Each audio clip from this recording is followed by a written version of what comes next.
ഇന്നത്തെ ശിവജ്ഞാനബോധ സൂത്രം 11ാമത് സൂത്രം. ഇതിൽ വന്ന് ശിവൻ നേരെ അനുഗ്രഹം ചെയ്യുന്നതും സെൽഫ് റിയലൈസേഷന് വേണ്ടി ഡയറക്റ്റ് കണക്ഷൻ. നേരത്തെ 8ാം സൂത്രത്തിൽ എങ്ങനെയെന്ന് വെച്ചാൽ, ഒരു ഗുരുജി വന്ന് നിങ്ങൾക്ക് എങ്ങനെ കണക്റ്റ് ആവുന്നു. ഗുരുജി എങ്ങനെ ഒരു സിംഹത്തിൻ്റെ കഥ പറഞ്ഞ്, ആ കുട്ടീനെ മാൻകുട്ടിയല്ല സിംഹമാണെന്ന് പറഞ്ഞ് അതിനെ കിണറ്റിലുകൊണ്ട് കാണിച്ചു കൊടുത്തപ്പോഴാണ് അതിൻ്റെ സ്വഭാവം മനസ്സിലാക്കുന്നുണ്ട്. അതുകൊണ്ട് സെൽഫ് റിയലൈസേഷൻ കിട്ടുന്നത് ഗുരു വഴിയായിട്ട് സെൽഫ് റിയലൈസേഷൻ കിട്ടുന്നു എന്നുള്ളതാണ്. അതിപ്പോൾ സെൽഫ് റിയലൈസേഷൻ കിട്ടിയാൽ മാത്രം പോരാ. സെൽഫ് റിയലൈസേഷൻ കിട്ടുമ്പോൾ എന്താണെന്ന് വെച്ചാൽ, അപ്പോഴാണ് അതിൻ്റെ ശേഷം നമ്മക്കാട്ടിലും ഹയ്യർ അതോറിറ്റി ആറ് എന്നങ്ങനെ മേലെ നോക്കും. അപ്പോൾ നോക്കുമ്പോഴാണ് ശിവനാണ് ഫൈനൽ എനർജി.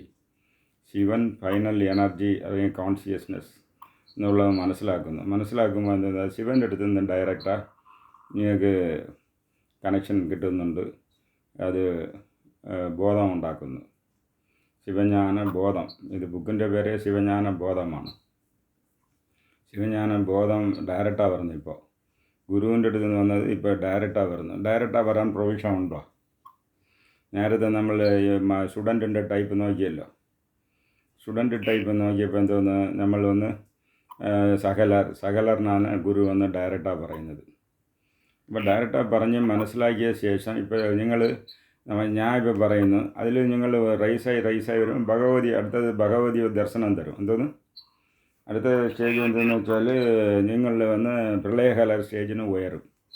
പ്രളയകലർ സ്റ്റേജിന് ഉയരുമ്പോൾ എന്തോന്ന്, നിങ്ങൾ പൂജ ചെയ്യുന്ന ആ ഭഗവതി ഇത്ര കാലം പൂജ ചെയ്യുന്നല്ലോ, നമുക്ക് ഒരു ദർശനം കൊടുക്കാമെന്ന് വരും.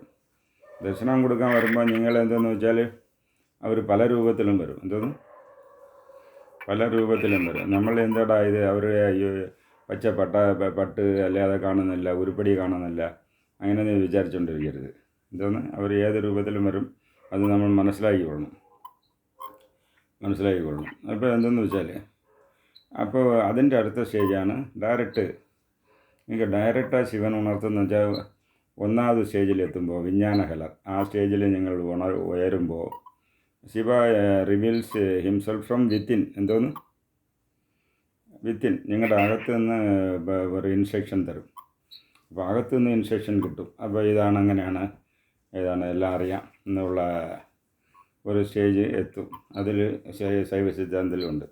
അപ്പോൾ ഇങ്ങനെ അതിനെക്കുറിച്ച് എക്സ്പ്ലെയിൻ ചെയ്യുന്നതാണ് ഇത്. കാണും കണ്ണുക്ക് കാട്ടും ഉളമ്പോൽ കാണ ഉള്ളത്തെ കണ്ട് കാട്ടലിൻ അയറ അൻപിൻ അരൻകടൽ ചെരുമേ. ഇതൊന്നും എന്താണെന്ന് വെച്ചാൽ, നമ്മൾ ജ്ഞാനേന്ദ്രിയങ്ങൾ വഴി ഈ ലോകത്തെ ഈ ജ്ഞാനേന്ദ്രിയം വഴി എന്ന് വെച്ചാൽ, ജ്ഞാനേന്ദ്രിയം 2 കാര്യമുണ്ട്. ജ്ഞാനേന്ദ്രിയം മായയിൽ മനുഷ്യനെ വീഴ്ത്തുന്നത്. അതേസമയം നിങ്ങൾക്ക് എഡ്യൂക്കേഷൻ അതുവഴിയല്ലേ വരുന്നത്. എഡ്യൂക്കേഷനും ജ്ഞാനേന്ദ്രിയം വഴിയാണ് വരുന്നത്. വെറും മായയിലോട്ട് തള്ളുന്നതെന്ന് മാത്രമല്ല. മായയിൽ തള്ളുന്നത് എഡ്യൂക്കേഷൻ, ജ്ഞാനം കിട്ടുന്നതും ഒരു നല്ല അതിനും നിങ്ങൾ കണ്ണ് മൂക്ക് കാത് ഇതൊക്കെ പാൻപിടിച്ചല്ലേ അറിവ് കിട്ടുന്നത്. ഏതൊരു അറിവായിരുന്നാലും, ആത്മീയ അറിവായിരുന്നാലും, ജ്ഞാനം എന്ന് പറയുന്നത് വിജ്ഞാനം, സയൻസ് ആയിരുന്നാലും എക്കണോമിക്സ് ആയിരുന്നാലും ജ്ഞാനേന്ദ്രിയങ്ങൾ ഇത് ചെയ്യുന്നത്. അതേമാതിരി നിങ്ങൾക്ക് ആത്മാവ് മനസ്സിലാക്കുന്ന നമ്മൾ ജ്ഞാനേന്ദ്രിയൻ്റെ പിടിയിൽ നിന്ന് വിടുപെട്ട് അന്ധകരണമല്ല, ജ്ഞാനേന്ദ്രിയമല്ല, കർമ്മേന്ദ്രിയമല്ല, അതൊക്കെ ഓൺലി ടൂൾസ്. നമ്മളാണ് അതുവഴിയായിട്ട് ഈ ലോകത്തെ എൻജോയ് ചെയ്യുന്നു, അത് മനസ്സിലാക്കുന്നു. ഇങ്ങനെയെന്നുള്ള ഒരു സ്റ്റേജ് നിങ്ങൾ അറിയുന്നു. ഓക്കെ, അത് അങ്ങനെ അറിയുന്ന ഒരു സ്റ്റേജ് ക്രോസ് ചെയ്യുമ്പോഴാണ് നിങ്ങൾ ശിവനെ നോക്കി നിങ്ങൾ ഒന്ന് അനുഗ്രഹത്തിന് വേണ്ടി ഹയ്യർ കോൺഷ്യസ്നെസ്, അതായത് നിങ്ങൾ ദശകാര്യം എന്നൊന്ന് പഠിച്ച് ഓർമ്മയുണ്ട്. അതിൽ ആത്മരൂപം, ആത്മദർശനം, ആത്മശുദ്ധി കഴിഞ്ഞ ശേഷമാണ് ശിവരൂപം നിങ്ങൾക്ക് കാണുന്നു. ശിവരൂപം കാണുമ്പോൾ ശിവരൂപം അതിനൊക്കെ അറിയി നിങ്ങൾ കോൺസെൻട്രേറ്റ് ചെയ്യുന്നു. അപ്പോൾ ശിവദർശനം കിട്ടുന്നു. ശിവദർശനം കിട്ടിയ ശേഷം ശിവയോഗം.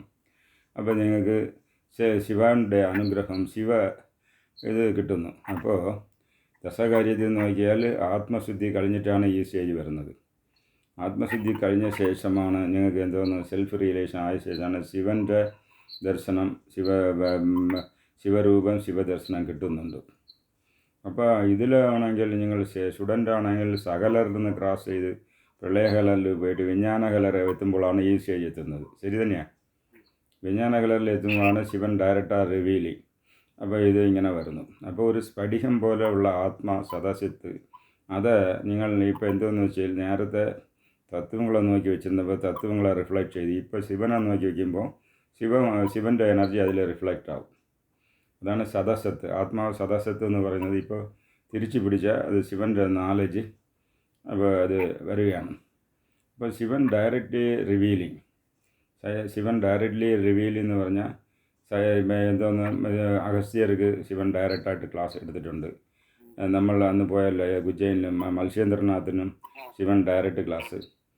ഇപ്പോൾ ഇതേമാതിരി ശിവൻ ഡയറക്റ്റ് ക്ലാസ് നമ്മൾ ആത്മാവിന് കിട്ടുന്നുണ്ട്. ആത്മാവ് ഇങ്ങനെ കിട്ടുമ്പോൾ എന്താണെന്ന് വെച്ചാൽ നമ്മൾ ശിവനാണ് എല്ലാ ഇതും നമ്മളെ ഡയറക്റ്റ് ചെയ്യുന്നത്. ശിവൻ തന്നെ ഈ ഇതിൽ തത്വങ്ങളിൽ നിന്ന് രക്ഷപ്പെടുത്താൻ പറ്റും എന്നുള്ള കാര്യങ്ങളെല്ലാം മനസ്സിലാകുമ്പം അയര അൻപിൻ അറൻകളൽ ചെലുമേ. അയര അൻപിൻ അറൻകളൽ ചെല്ലും വെച്ചാൽ ഒരേ എപ്പോൾ വന്ന് നോക്കിയാലും ഇൻസെസെൻറ്റ്, അതിൻ്റെ പേര് ഇൻസെസെൻറ്റ്, ഇടപെടാതെ ഒരു ഗ്യാപ്പ് കൂടെ വിടാതെ ശിവനെ ആലോചിച്ചുകൊണ്ട് ധ്യാനം ചെയ്യും. ശിവനെ ധ്യാനം ചെയ്യും. ഒരു ഗ്യാപ്പ് വിടാതെ, ഒരു സെക്കൻഡ് പോലും വേസ്റ്റ് ചെയ്യാതെ ശിവനെ ധ്യാനം ചെയ്യും. ഇൻസെസെൻറ്റ്, ആ ഇൻസെസെൻറ്റ് മെഡിറ്റേഷൻ എപ്പോൾ നോക്കിയാലും ശിവനെ ധ്യാനം ചെയ്തുകൊണ്ടിരിക്കും. തിരുമന്ത്രത്തിൽ പറയാണ് ധ്യാനത്തിൻ്റെ സമയം 6 മണിക്കൂറിൽ നിന്ന് 12 മണിക്കൂർ നേരം ശിവൻ്റെ ധ്യാനം ചെയ്യണമെന്നാണ്. ഞാൻ ഡെയിലി 6 hours കണ്ടിന്യൂസ് ഒരു മെഡിറ്റേഷൻ മിഡ് നൈറ്റിൽ ചെയ്തായിരുന്നാലും ഇടയിടയെ 12 hour വരെ ചെയ്യണമെന്നാണ് തിരുമന്ത്രത്തിൽ പറയുന്നത്. അപ്പോൾ അത് അങ്ങനെ ഇരിക്കണം. അതായത് മാണിക്യവാചകർ ചിദംബരത്തിൽ പോയി അങ്ങനെ അരൂപസമാധി ക്ഷേത്രത്തിൻ്റെ അകത്ത് പോയിട്ട് അത് കാണാതായി. അരൂപസമാധി അങ്ങേര് എഴുതിയ ബുക്കാണ് ഈ തിരുവാസകം. തിരുവാസകത്തിനെ വന്ന് ട്രാൻസ്ലേറ്റ് ചെയ്തത് ക്രിസ്തുവ മതത്തെ ഇവിടെ തമിഴ്നാട്ടിന് പരപ്പാൻ വന്ന ഡോക്ടർ GU പോപ്പ്.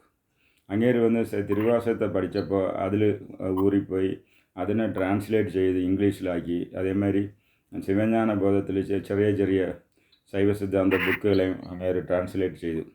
അതപ്പോൾ ലോകത്ത് അത് വന്ന് പ്രബലമായി. അപ്പോൾ അങ്ങേരുടെ പോയി ചോദിച്ചു, നിങ്ങൾ തിരുവാസകത്തെ പഠിച്ച് അതെ തിരുവാസകം പഠിച്ചപ്പോൾ ഭയങ്കര ഇൻസ്പിറേഷനാണ്, അതുകൊണ്ടാണ്. ആ തിരുവാസകത്തിൽ പറഞ്ഞ ഒറ്റ ലൈൻ നിങ്ങൾ മാക്സിമം പിടിച്ച ഒരു ലൈൻ എന്തോന്ന് പറയാമോ? അങ്ങനെയും ചോദിച്ചു. എന്തോന്ന് ആളുകൾക്ക് ഒറ്റ ലൈൻ പിടിച്ച് ഞാൻ പറയാം. ഇമൈപ്പൊഴുതും എന്നെഞ്ചിൽ നീങ്കാതാൻ താൾ പോറ്റി. ഈ ഒറ്റ ലൈനെ നീ മാക്സിമം പിടിച്ചെന്ന് പറഞ്ഞു. അതായത് എപ്പോൾ നോക്കിയാലും ശിവൻ്റെ തിരുപാദങ്ങൾ എൻ്റെ ചിന്തയിലും മനസ്സിലും എപ്പോഴും നിറഞ്ഞു നിൽക്കുകയാണ്. ഒരു സെക്കൻഡ് ഗ്യാപ്പ് കൂടെ ഇല്ല. അപ്പോൾ ഒരു സെക്കൻഡെക്കാട്ടിലും കുറവാണ് വിങ്കിങ് ഓഫ് ദി ഐ. എന്തോന്ന് വിങ്കിങ് ഓഫ് ദി ഐ എന്ന് പറഞ്ഞാൽ ഇമൈപ്പൊഴുന്ന് വെച്ചാൽ നോക്ക്, ഇത് ഒരു സെക്കൻഡ്, ഇതിൻ്റെ ഒരു സ്പ്ലിറ്റാണ് ഇങ്ങനെ കണ്ണടയ്ക്കുന്നത്. ഇമൈപ്പൊഴുന്ന് വെച്ചാൽ സ്പ്ലിറ്റ് ഓഫ് ദി സെക്കൻഡ് കൂടെ ശിവൻ എന്നെ അങ്ങേരെ വിട്ട് മാറി നിൽക്കില്ല. ഇത് ഇമയപ്പൊഴുതും അങ്ങേരെ നെഞ്ചിൽ നിന്ന് അങ്ങനെ കണ്ടിന്യൂസ് ആയിട്ട് നിൽക്കുന്നെന്ന് പറഞ്ഞ് അതേമാതിരി ഒരു സ്റ്റേജ് എത്തും. അതേ ഒരു സ്റ്റേജ് എത്തുമ്പം അറൻ കളൽ ചെയ്യുമ്പോൾ മുക്തി കിട്ടും. അത് എന്തെന്ന് മുക്തി കിട്ടും. ഈ സ്റ്റേജ് എത്തുമ്പോഴാണ് ശിവൻ വന്ന് ആത്മാവിന് വന്ന് മുക്തി കൊടുക്കുന്നത്. ഓക്കെ, മുക്തി എന്ന് പറഞ്ഞ വണ്ണം ഇത് മരണമല്ല, അത് വന്ന് ഒരു ഫുൾ ഫ്ലെഡ്ജ്ഡ് സ്റ്റേജ്. ഓക്കെ.